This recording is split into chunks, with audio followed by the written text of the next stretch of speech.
Este día voy a retomar los estudios de un seminario sobre la doctrina del santuario que dejé en pausa hace un tiempo para dar paso a mensajes de actualidad profética. Ustedes saben, hermanos, que la doctrina del santuario es una de las doctrinas fundamentales de nosotros los adventistas del séptimo día. Es uno de los pilares de nuestra fe. Y hoy voy a tratar con ustedes el tema número 5 de esta serie que, como dije, dejé en pausa hace un tiempo atrás. El tema número 5 lo he titulado Liberación de la carga de pecado. Desde que los seres humanos existimos, hermanos, siempre hemos querido librarnos de las cargas de la vida, ¿no es cierto? Porque algunas de ellas son bien difíciles de sobrellevar. Pero ustedes no me dejarán mentir que la carga que más agobia es la que tiene que ver con el sentimiento de culpa. La carga que más agobia es la que tiene que ver con ese cargo de conciencia. La carga que más agobia es aquella, hermanos, que tiene que ver con el remordimiento que no se sabe qué hacer a veces con él. Y a veces, en el afán uno de librarse de esas cargas, hasta busca ver a quién se las echa. ¿Cuántos aquí no les habrá pasado alguna vez que en el afán de librarse de las cargas y faltas propias, se las ha echado a los demás? Bueno, tristemente, hermanos, esa actitud y esa tendencia la heredamos de nuestros primeros padres. Allá en el Edén, ¿qué fue lo que ellos hicieron? Vamos al libro de Génesis, capítulo 3, versículos 12 y 13.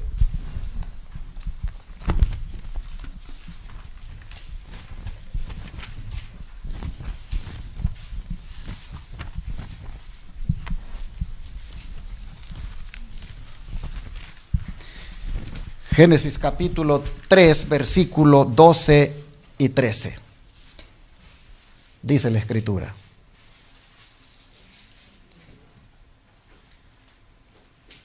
y el hombre respondió: la mujer que me diste por compañera me dio del árbol y yo comí.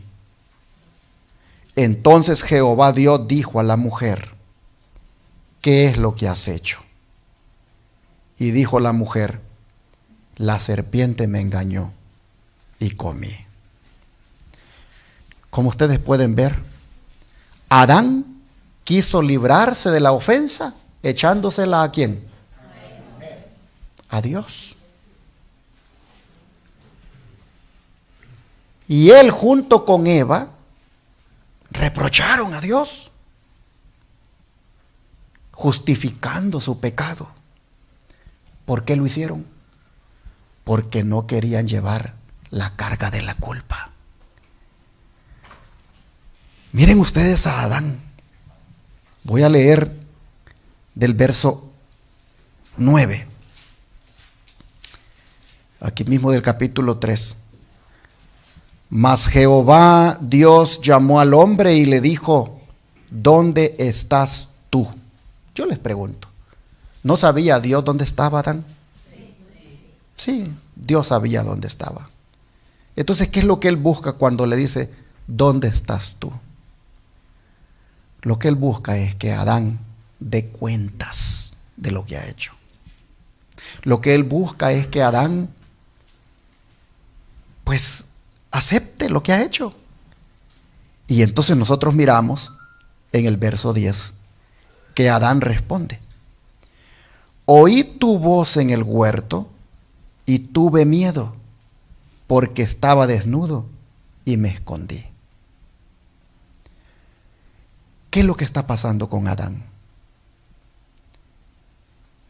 ¿A qué le está poniendo más atención Adán? ¿Al pecado o a los efectos del pecado? Le está poniendo atención más a los efectos del pecado.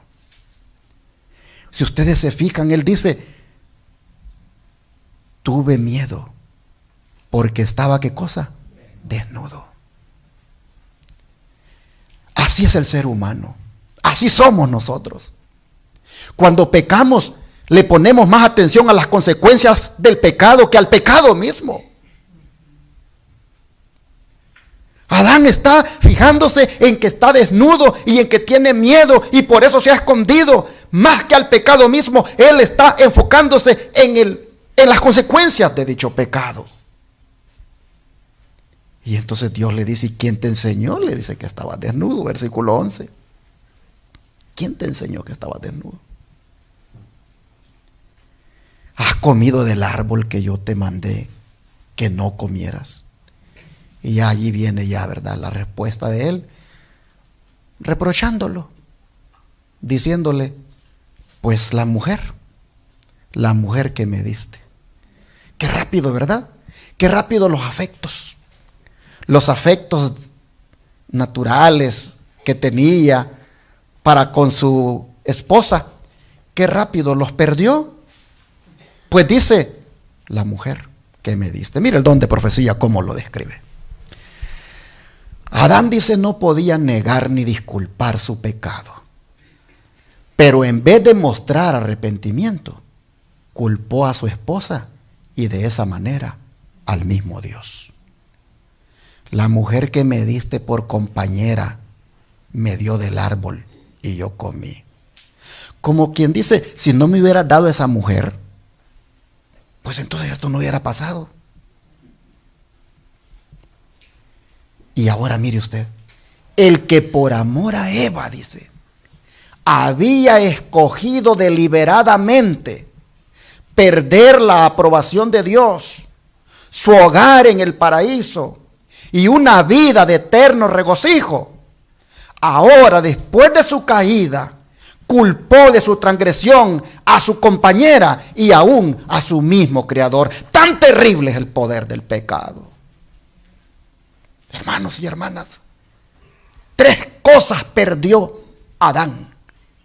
Número 1, la aprobación de Dios. Número 2, su hogar en el paraíso. Y número 3, una vida de eterno regocijo. Mire todo lo que se perdió, hermanos, allí. Y lo peor, dice que lo hizo deliberadamente. ¿Saben lo que significa eso? Significa, lo hizo con pleno conocimiento de las consecuencias. Eso no fue un accidente. Eso no fue una debilidad. Fue con pleno conocimiento de las consecuencias, deliberadamente. ¡Wow! Perder 3 cosas tan claves, hermanos. La aprobación de Dios, el hogar allí en el paraíso y una vida de eterno regocijo. Cuán terrible, dice, el poder del pecado. Y lo peor, dice, es que culpó a su esposa y de esa manera culpó al mismo Dios. Sigue diciendo, cuando la mujer, dice, fue interrogada, ¿qué es lo que has hecho? ¿Qué contestó ella? La serpiente me engañó y comí. ¿Por qué creaste la serpiente? ¿Por qué la dejaste entrar en el Edén? Estas eran, dice, las preguntas implícitas en sus disculpas por su pecado. Así como Adán, ella culpó a Dios por su caída. El espíritu de autojustificación se originó en el padre de la mentira. Lo manifestaron nuestros primeros padres tan pronto como se sometieron a la influencia de Satanás. Y se ha visto en todos los hijos e hijas de Adán.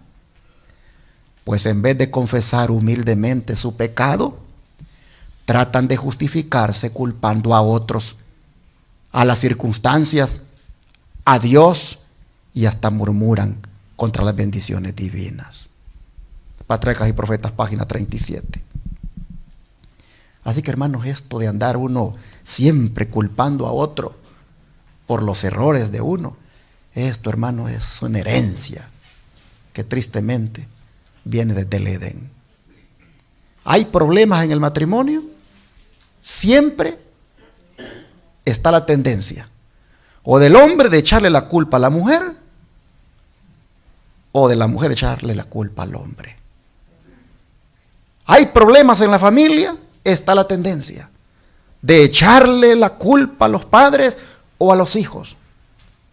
Hay problemas en la iglesia y está la tendencia de nunca reconocer un error, sino de siempre decir, es que el hermano fue. Hay un problema a veces de administración en la iglesia el sábado, que se comenzó tarde. Miren ustedes la tendencia. La tendencia siempre es culpar a otro. Hermanos y hermanas, ojalá nosotros ya termináramos con esa tendencia. Ojalá nosotros ya acabáramos de este mal heredado, como es el de siempre culpar a otros. Ocurrió un error en el trabajo y el problema lo tiene ¿quién? Otro. O lo tiene el manager, o lo tiene el compañero, o lo tiene otro, pero no lo tiene el que lo hizo. Esa tendencia, hermanos, de que siempre querer echarle la culpa a otro, viene desde Adán y Eva, que le echaron la culpa a Dios, lo reprocharon, prácticamente lo responsabilizaron de todo lo que les estaba pasando. Y miren cómo es Dios.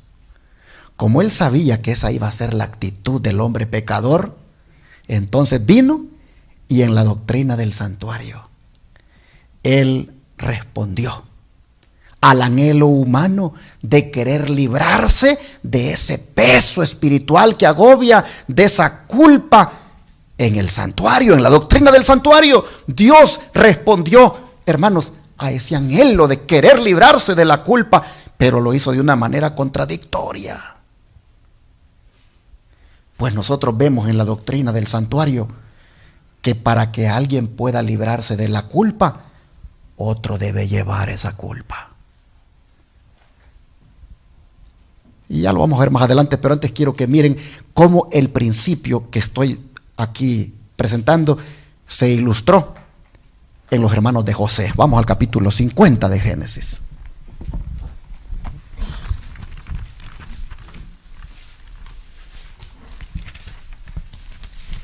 Génesis capítulo 50, versículo 17.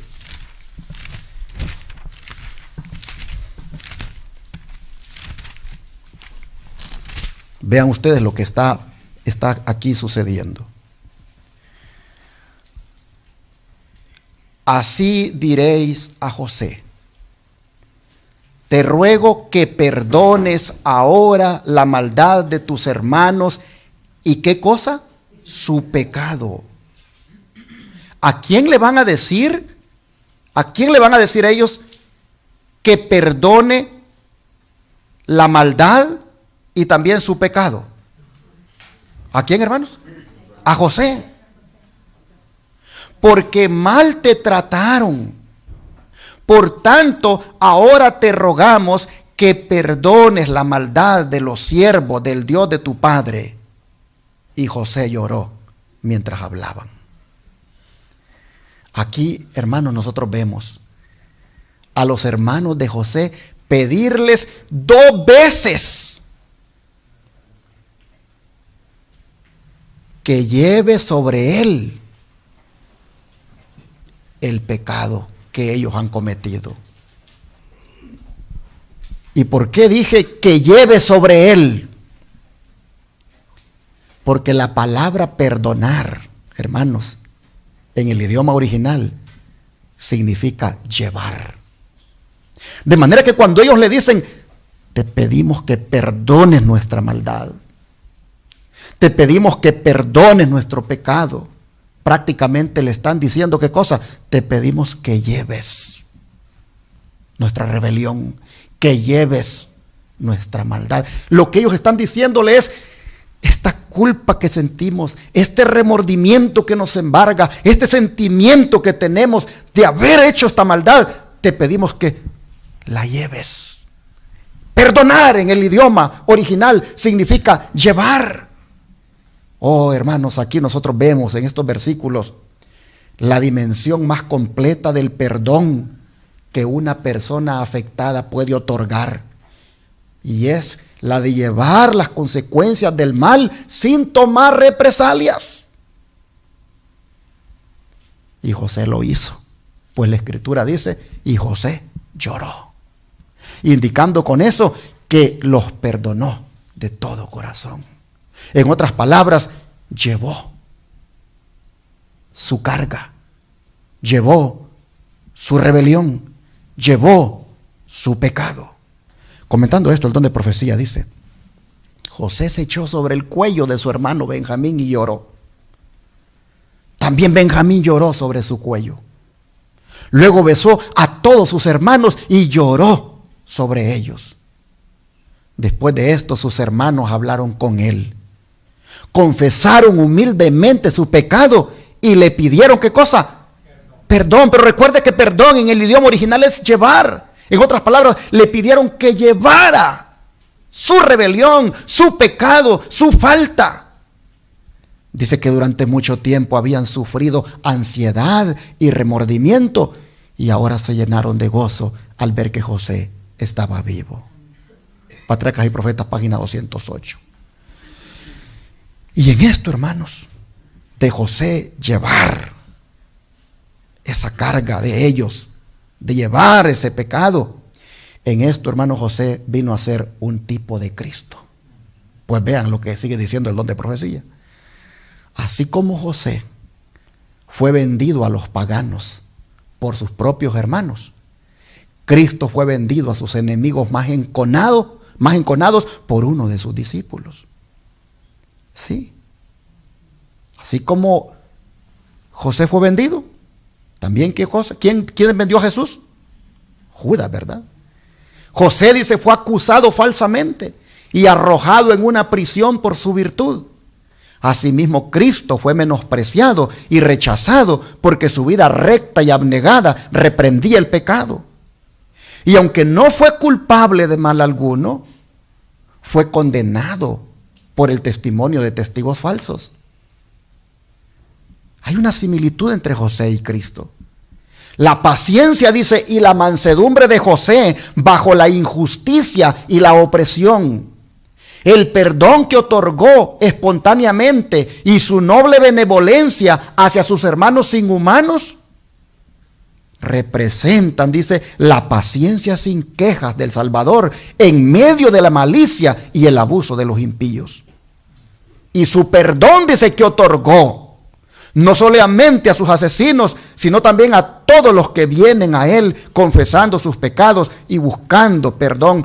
Todo eso, hermanos, estaba tipificado por la forma como José trató a sus hermanos. Patriarcas y Profetas, página 217.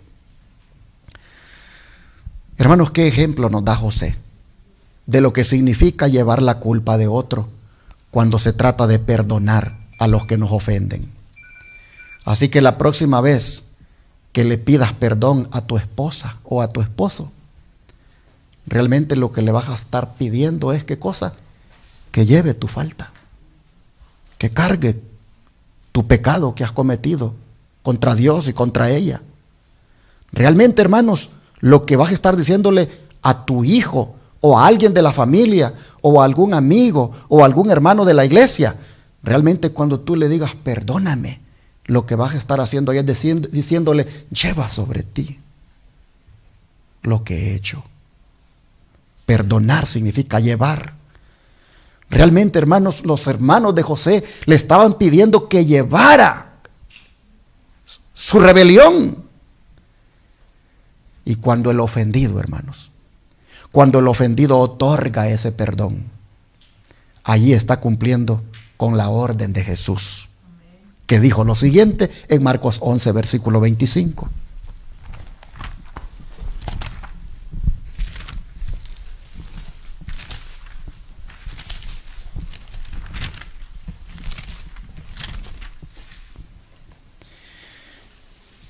Y cuando estéis orando, ¿qué cosa? Perdonad. Si tenéis algo contra alguno, para que también vuestro Padre que está en los cielos os perdone a vosotros vuestras ofensas. Porque mire la sentencia que viene a continuación, versículo 26. Porque si vosotros no perdonáis, tampoco vuestro Padre que está en los cielos os perdonará vuestras ofensas. ¿Saben por qué? Porque al no perdonar no estamos cumpliendo con la ley de Cristo. Acuérdense lo que dice en otra parte. Haya pues en vosotros este sentir que hubo ¿en quién? En Cristo Jesús. El que no perdona, hermanos, no tiene el sentir de Cristo. Porque Cristo perdonó. Y dice el Señor, cuando oren, perdonen si tienen algo contra alguien. Yo no sé si en esta mañana tú estás aquí, delante de Dios, pero estás pensando en alguien que tú no lo has perdonado. Y que es más, hasta ha tratado de buscarte para hablar contigo. Ha tratado de ver cómo se reconcilia y tú has cerrado tu corazón. No sé si ese fuera el caso, hermano, hermana, pero esa persona lo único que quiere hacer es pedirte a ti que lleves su carga, que lleves su remordimiento, que lleves su culpa, que lleves su pecado, como los hermanos de José. Pero tú, hermano, hermana, si quieres cumplir con la ley de Cristo, si tú quieres tener el mismo sentir que hubo en Cristo Jesús, hermano, hermana, tú no te puedes negar, tú tienes que perdonar. Ahora vean lo que le dijo a Pedro, ustedes lo conocen ya, pero vamos a leerlo en Mateo 18. Lo que le dijo el Señor a Pedro. Mateo 18, versículo 21 y 22.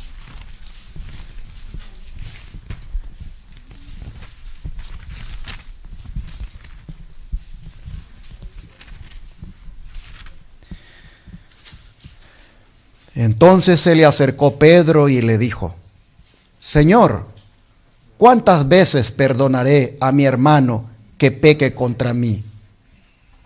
¿Y qué sucedió? Pedro le dijo: ¿hasta 7? Estoy leyendo en Mateo 18, versículo 21 y 22. ¿Hasta 7? Y Jesús le dijo: no te digo hasta 7, sino aún, ¿hasta cuánto? 70 veces 7. Hermanos y hermanas, ¿quién se va a poner a contar 70 por 7? ¿Cuánto es 70 por 7? 490. ¿Quién se va a poner a llevar la cuenta de que al pastor enamorado ya le llevó 300, ya le llevó 400? Nadie. Entonces, ¿qué quiere decir el Señor? Que siempre tienes que perdonarle.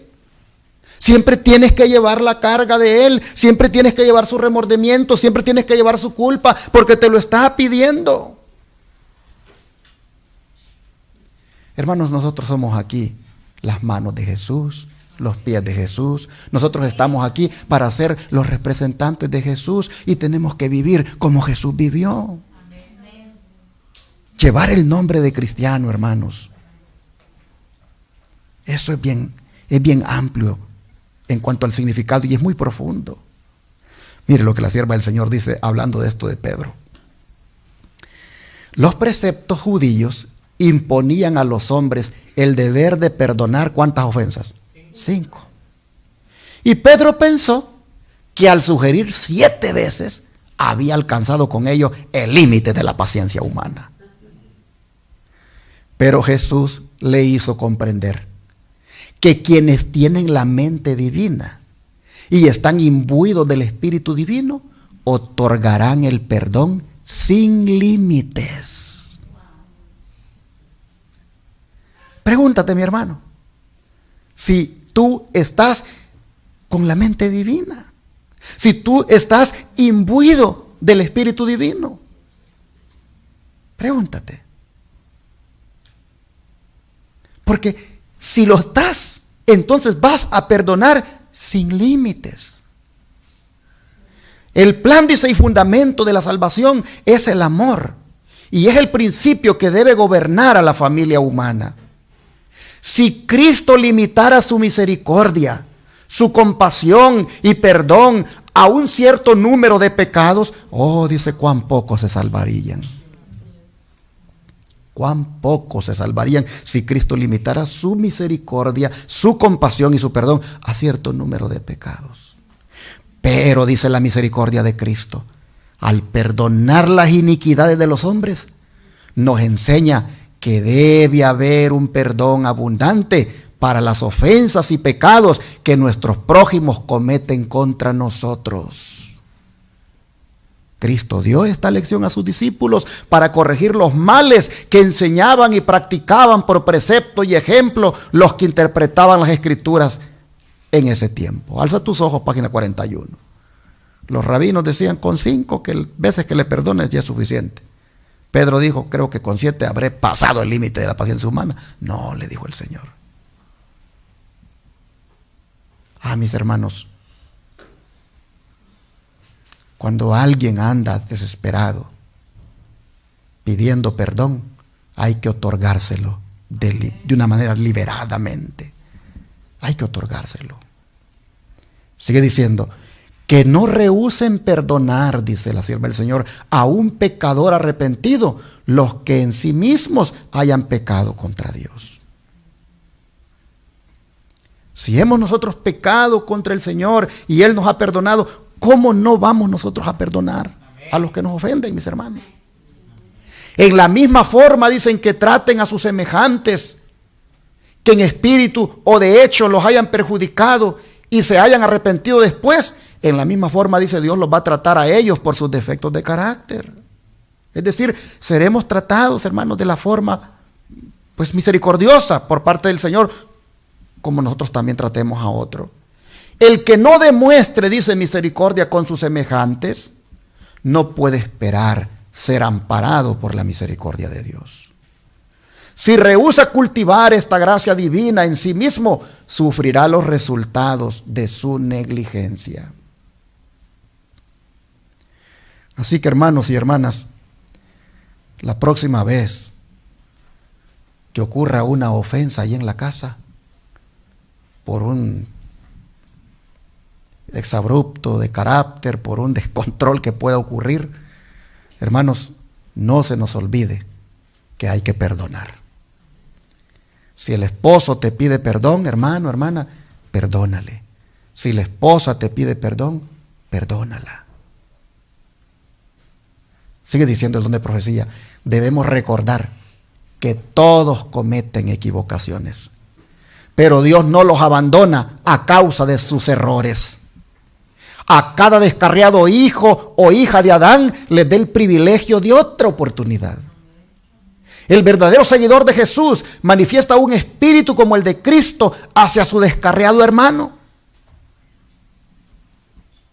En lugar de hablar condenando, recuerda las palabras, que el que haga volver al pecador del error de su camino, salvará de muerte un alma y cubrirá multitud de pecados. Santiago 2:20. Así está escrito en Lugares Celestiales, página 292.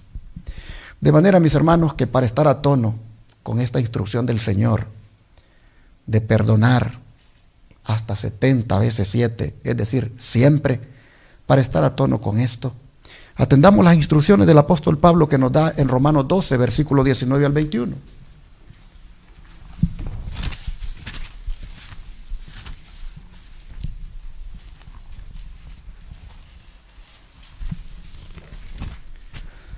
Romanos 12, versículo 19 al 21.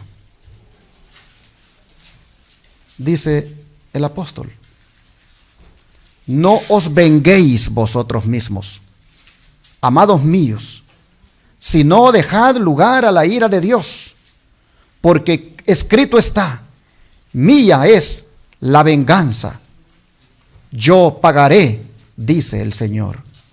Así que si tu enemigo tuviere hambre, dale de comer. Si tuviere sed, dale de beber. Pues haciendo esto, ascuas de fuego amontonarás sobre su cabeza. Otras Biblias dicen, carbones encendidos amontonarás sobre su cabeza. Pero este es un fuego, hermanos, que es llamado el fuego del arrepentimiento. Cuando tú a tu enemigo no le das como él se merece, sino como no se merece. Es decir, le das de comer, le das de beber. Prácticamente, pues no le pagas con la misma moneda, sino que pagas con el mal, sino que pagas el mal, mejor dicho, ¿con qué? Con el bien. Cuando tú haces eso, tú estás poniendo carbones encendidos en la cabeza de esa persona. Es decir, los fuegos del arrepentimiento se producen en esa persona, porque esa persona está viendo que lo están tratando de una manera diferente. Hermanos, esto lo leemos y lo hemos leído muchas veces, pero ¿cuántas veces lo hemos puesto en práctica? Nosotros somos un pueblo que se está preparando para ir al cielo, ¿sí o no? Somos un pueblo que cada sábado no viene a reunirse por reunirse, sino que viene para ver de qué manera queda cada vez mejor preparado para ir al cielo. Y el Señor ahora dice, mira, si tú quieres ir al cielo, aprende a entender esto, de lo que significa liberarse de la carga del pecado, que es prácticamente pidiéndole a otro que la lleve, como se lo dijeron los hermanos a José. Hermanos y hermanas, volviendo a la doctrina del santuario, veamos cómo el Señor dispuso las cosas allí para que el pecador se liberara de su carga de pecado. Vamos a Levíticos capítulo 4, versículos 22 al 24.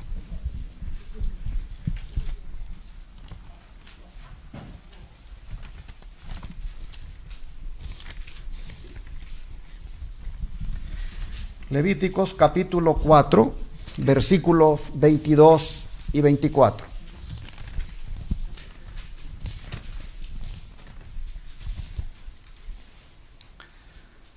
Dice, cuando pecare un jefe e hiciere por yerro algo contra alguno de todos los mandamientos de Jehová su Dios, sobre cosas que no se han de hacer, y pecare, luego que conociere su pecado que cometió, presentará por su ofrenda un macho cabrío sin defecto, y pondrá su mano sobre la cabeza del macho cabrío, y lo degollará en el lugar donde se degüelle el holocausto, delante de Jehová. Es expiación.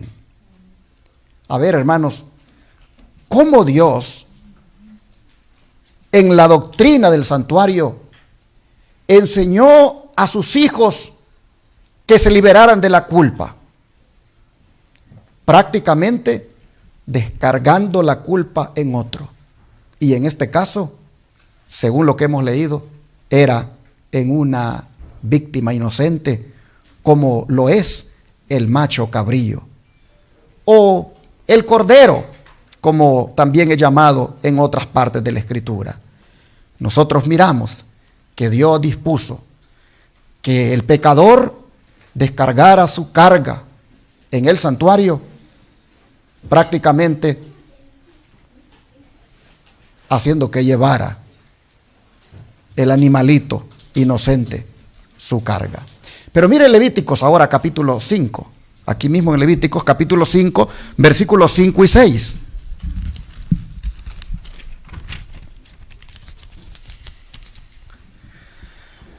Cuando pecare en alguna de estas cosas, confesará aquello en que pecó, y para su expiación traerá a Jehová por su pecado que cometió una hembra de los rebaños, una cordera o una cabra como ofrenda de expiación, y el sacerdote le hará expiación por su pecado. Así que noten los pasos, noten cómo Dios en el santuario enseña cómo se libera el hombre de la culpa, cómo se libera el hombre de la carga del pecado, transfiriéndola a una víctima inocente. Pero no se queda ahí la transferencia. Miren ahora lo que dice Levítico 10, versículo 17.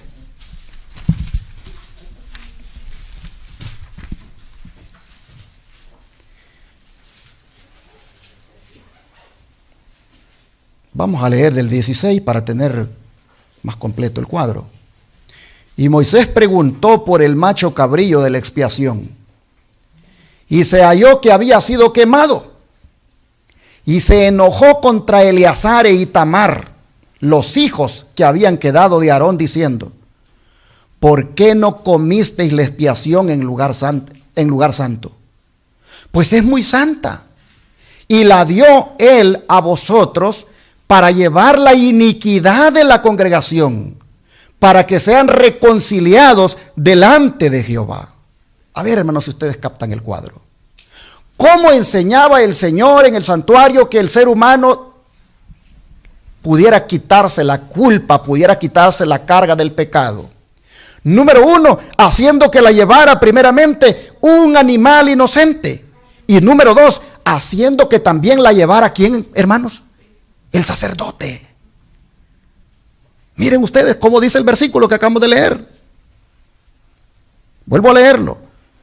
¿Por qué no comisteis la expiación en lugar santo? Pues es muy santa, y la dio él a vosotros para llevar, ¿qué cosa? La iniquidad ¿de quién? De la congregación, para que sean reconciliados delante de Jehová.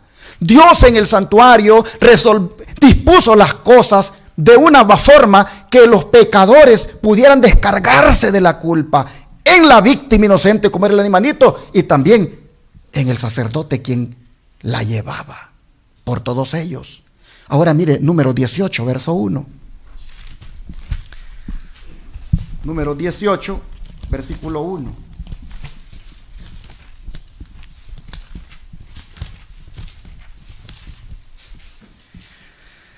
Jehová dijo a Aarón: tú y tus hijos y la casa de tu padre contigo llevaréis el pecado del santuario. Noten, llevaréis el pecado del santuario.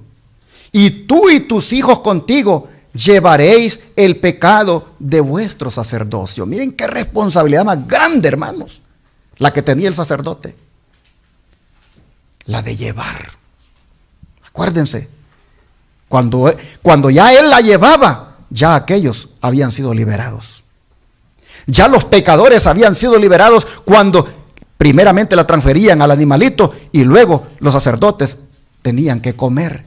Ya ellos prácticamente allí, hermanos, estaban cargando la culpa. Pero miren ahora lo que dice Éxodo 28, versículo 38. Éxodo 28, versículo 38.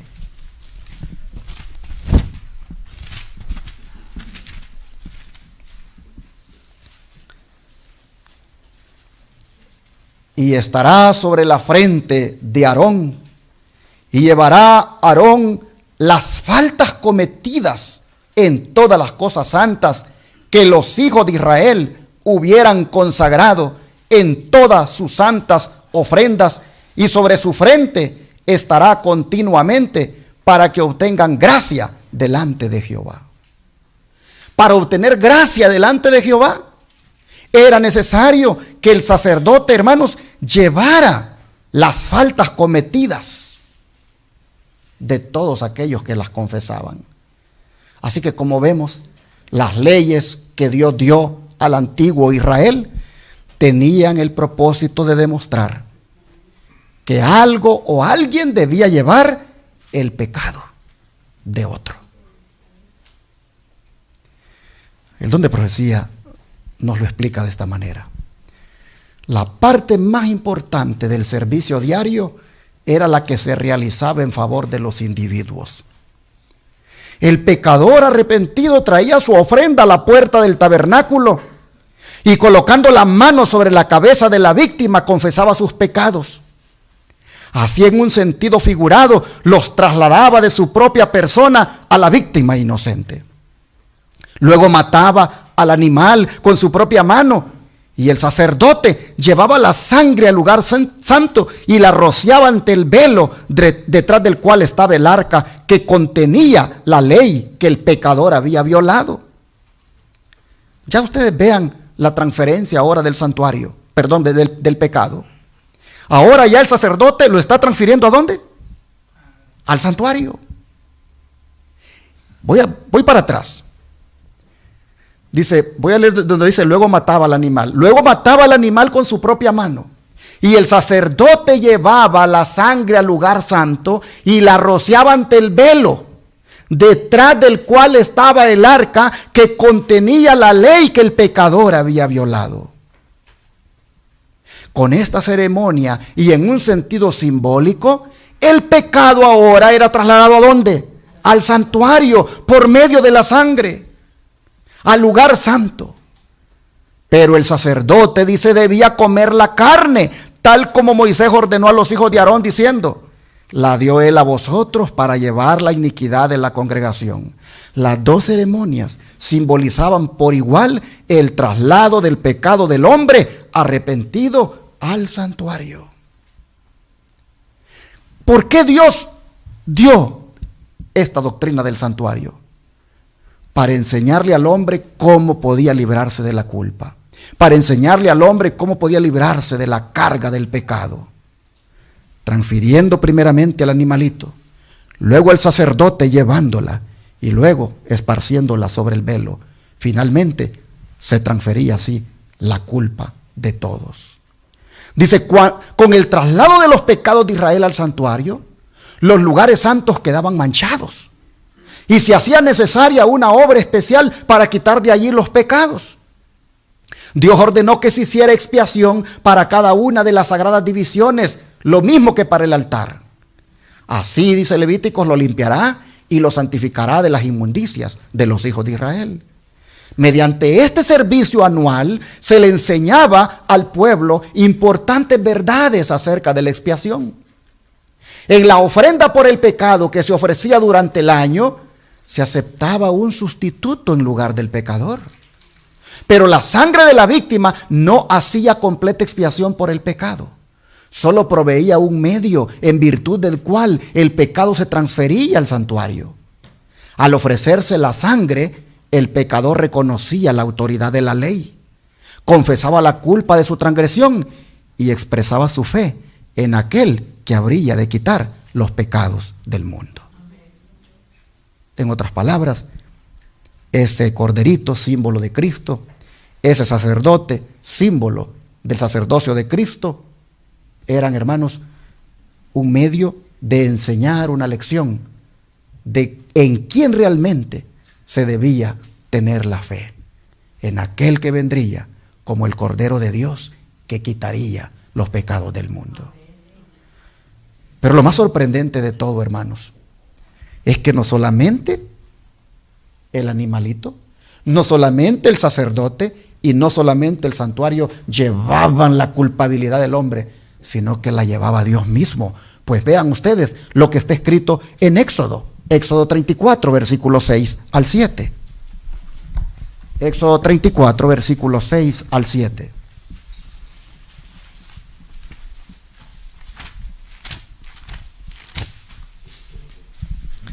Éxodo 34, versos 6 y 7.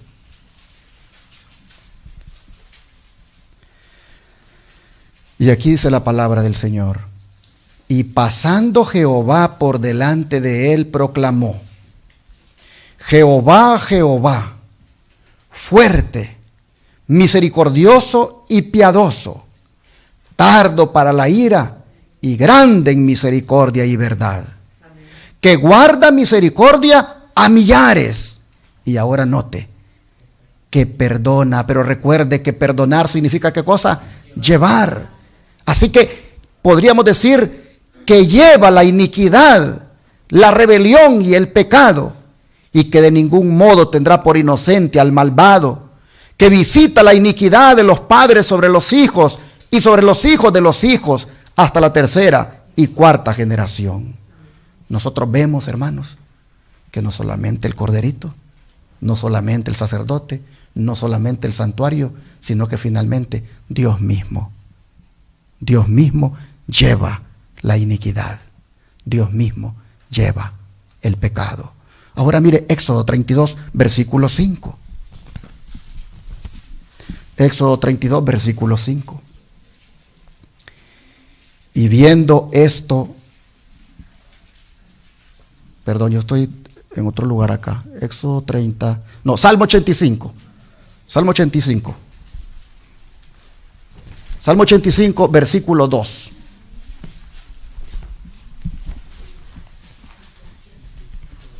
Salmo 85, versículo 2.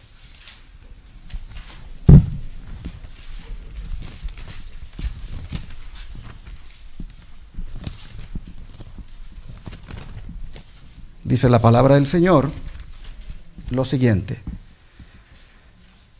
Vamos a leer del 1 para que tengamos mejor el cuadro. Dice: fuiste propicio a tu tierra, oh Jehová. Volviste la cautividad de Jacob. Perdonaste. Recuerde, el idioma original dice llevar. Llevaste la iniquidad de tu pueblo. Todos los pecados de ellos, ¿qué cosa? Cubriste. Así que nosotros vemos, mis hermanos, cómo la Escritura nos menciona que hasta Dios mismo llevaba el pecado. ¿Cuándo qué? Cuando se los perdonaba. Siempre recuerde, cuando pedimos perdón, estamos pidiendo que lleve nuestra culpa, que lleve nuestra carga, que lleve, mis hermanos, nuestra ofensa. Y eso no solamente sucede cuando se lo decimos a Dios, sino que también se lo decimos cuando se lo decimos a un pariente cercano o a cualquier persona. Mire lo que dice Oseas 14, como aquí también el profeta lo menciona. Oseas 14, versículo 2.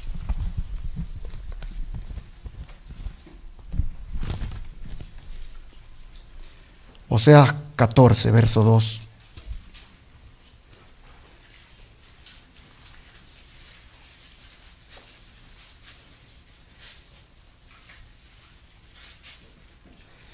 Voy a leer del 1. Oseas 14, 1 y 2. Vuelve, oh Israel, a Jehová tu Dios, porque por tu pecado has caído. Llevad con vosotros palabras de súplica, y volved a Jehová y decidle: quita toda iniquidad y acepta el bien, y te ofreceremos la ofrenda de nuestros labios. Noten lo que le dice el profeta al pueblo: que vayan a Dios y le digan: quita, oh Jehová, toda iniquidad. Porque Jehová, hermanos, tiene ese grande amor y misericordia de cargar con nuestras faltas. El don de profecía, comentando esto, dice: no debemos procurar reducir nuestra culpa hallándole excusas al pecado.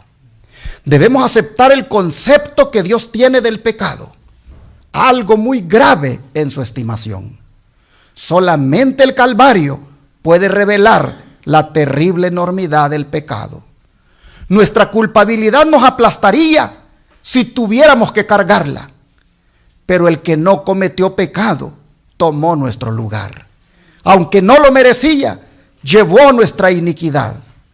De manera que si confesamos nuestro pecado, Dios es fiel y justo para perdonar nuestros pecados y limpiarnos de toda maldad. Verdad gloriosa. Él es justo con su propia ley y es a la vez el justificador de todos los que creen en Jesús. ¿Qué Dios como tú, que perdona la maldad y olvida el pecado del remanente de su heredad, no retuvo para siempre su enojo, porque se deleita en misericordia? Discurso Maestro Jesucristo, página 98. Por supuesto, hermanos, que cabe aclarar aquí que cuando Dios lleva los pecados, pues son los pecados de aquellos que lo confiesan. No el pecado de todo el mundo, sino el pecado de aquellos que lo confiesan. Y David nos lo dice bien claro. Vamos al Salmo 32. Versículo 1 al 7. Salmo 32, versículo 1 al 7. Vean ustedes cómo aquí el Señor nos enseña a través de David. Dice: bienaventurado aquel cuya transgresión ha sido llevada y cubierto su pecado. Bienaventurado el hombre a quien Jehová no culpa de iniquidad y en cuyo espíritu no hay engaño. Mientras callé, se envejecieron mis huesos en mi gemir todo el día, porque de día y de noche se agravó sobre mí tu mano. Se volvió mi verdor en sequedades de verano. Mi pecado te declaré y no encubrí mi iniquidad. Dije, confesaré mis transgresiones a Jehová, y tú llevaste la maldad de mi pecado. Por esto orará a ti todo santo en el tiempo en que puedas ser hallado. Ciertamente en la inundación de muchas aguas no llegarán estas a él. Tú eres mi refugio, me guardarás de la angustia, con cánticos de liberación me rodearás. Hermanos y hermanas, cómo David enfatiza que al confesar los pecados, el Señor llevó la maldad de él. ¿Por qué David vino a Dios con su carga? Porque eso lo tenía él, pues prácticamente deprimido, desanimado. Lo tenía, hermanos, afligido. Porque el pecado es eso, una carga. Mire cómo él lo dice en el Salmo 38. En el Salmo 38 y el verso 4.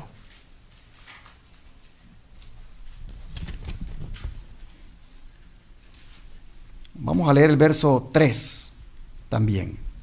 Nada hay sano en mi carne a causa de tu ira, ni hay paz en mis huesos a causa de mi pecado.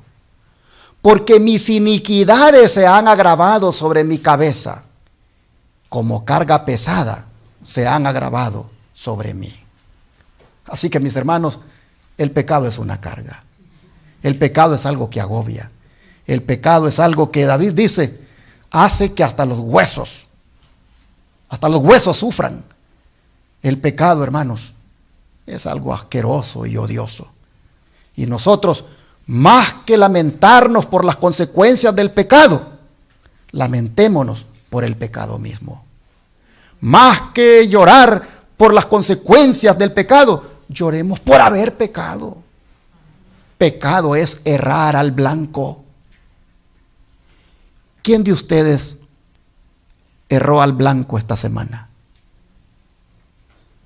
Me imagino que todos.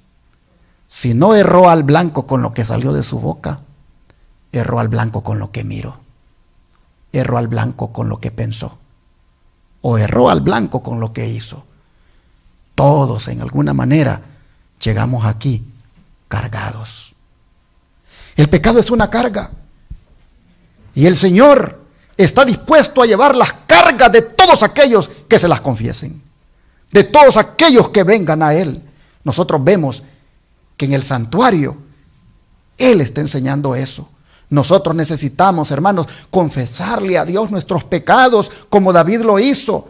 Necesitamos pedirle al Señor perdón. Y al mismo tiempo necesitamos pedirle que nos dé el don del verdadero arrepentimiento, que significa sentir dolor por haber pecado y así no volverlo a hacer. A muchos nos duelen las consecuencias, pero no nos duele lo que hicimos. Nos debería doler lo que hicimos para no volverlo a hacer.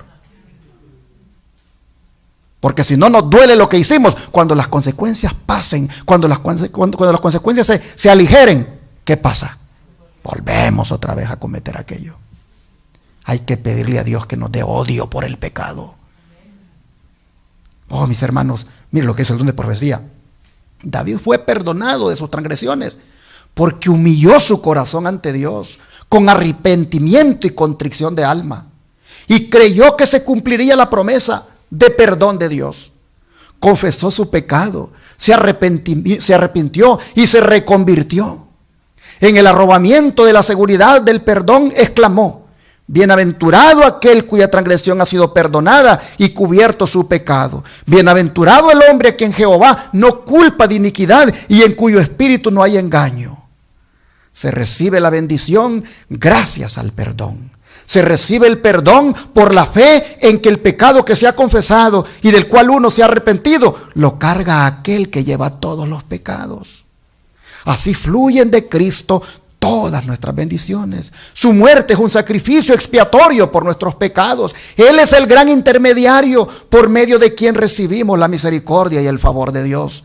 Es sin duda el originador y el autor, así como el consumador de nuestra fe. Manuscrito 21 del año 1891 y está en Cristo Triunfante, página 152. Yo quisiera ya ir terminando este mensaje, destacando 3 versículos de la palabra de Dios, donde nosotros miramos, hermanos, cuán grande es el amor de Dios para nosotros. Mire Miqueas, como lo dice, capítulo 7. Miqueas, capítulo 7, versículo 18.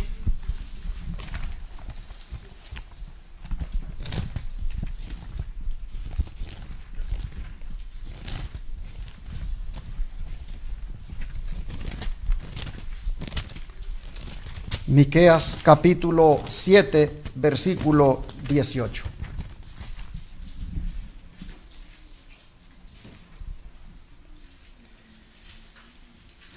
¿Qué Dios como tú, que perdona la maldad y olvida el pecado del remanente de su heredad? No retuvo para siempre su enojo, porque se deleita, ¿en qué, hermanos? En misericordia o en perdonar, dicen unas Biblias. Y luego dice el versículo 19, Él volverá a tener misericordia de nosotros, sepultará nuestras iniquidades y echará en lo profundo del mar todos nuestros pecados. ¿Qué Dios como tú? Dice Miqueas. Mis hermanos, en las naciones paganas que rodeaban a Israel, ninguna de esas naciones tenía un Dios tan maravilloso como lo es Jehová de los ejércitos. Ninguna de las naciones paganas que rodeaban a Israel tenía un evangelio tan hermoso como el que nos da nuestro Dios. Oh, mis hermanos, Miqueas, yo me lo imagino a él mirando a las naciones de alrededor y luego mirar a Dios y decir, ¿qué Dios como tú? Tú no eres como el Dios de los babilonios. Tú no eres como el Dios de los filisteos. Tú no eres como el Dios de los amorreos. Tú eres un Dios que perdona. Y cuando perdona, le da la oportunidad otra vez al pecador de que pueda rehacer su vida. ¿Qué Dios como tú? Oh, mis hermanos, cuando el Señor nos perdona, nos da otra oportunidad de vivir una vida en paz. El Señor quita la carga. Cuando nosotros, hermanos, invocamos esa sangre de Cristo, esa sangre que derramó Él como cordero, cuando nosotros invocamos esa sangre nos lava y nos limpia de toda inmundicia. ¿Qué Dios como tú? Dice Miqueas. Con razón Pablo dijo en Romanos capítulo 8, versículo 31 al 34 lo siguiente. Romanos capítulo 8, versículo 31 al 34.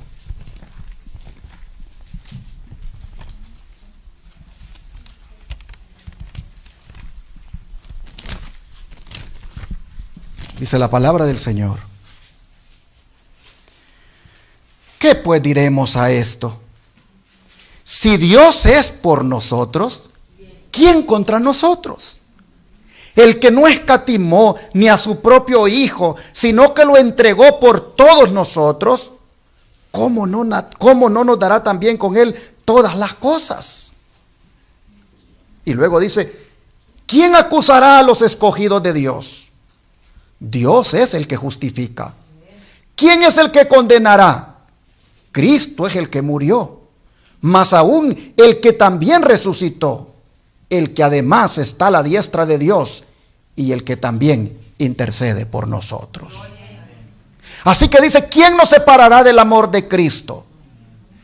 ¿Tribulación o angustia? ¿Persecución o hambre? ¿Desnudez o peligro? ¿O espada? Como está escrito, por causa de ti somos muertos todo el tiempo. Somos contados como ovejas de matadero. Pero antes en todas estas cosas somos más que vencedores por medio de aquel que nos amó. De manera, mis hermanos, que dice el apóstol en el versículo 38 y 39, que estoy seguro de que ni la muerte ni la vida, ni ángeles ni principados, ni potestades, ni lo presente ni lo porvenir, Ni lo alto ni lo profundo, ni ninguna otra cosa creada nos podrá separar del amor de Dios que es en Cristo Jesús, Señor nuestro. Oh, mis hermanos, qué Dios como tú, dijo Miqueas. Y Pablo dice, es un Dios que no está contra nosotros, sino que es por nosotros. Así nosotros vemos, hermanos, que en la doctrina del santuario el Señor enseña cómo el pecador puede liberarse de la carga, y es entregándola o depositándola o diciéndole a Dios, llévala por mí. Y para cerrar entonces, atendamos la invitación de Cristo que está en Mateo capítulo 11, versículo 28. Mateo 11, versículo 28.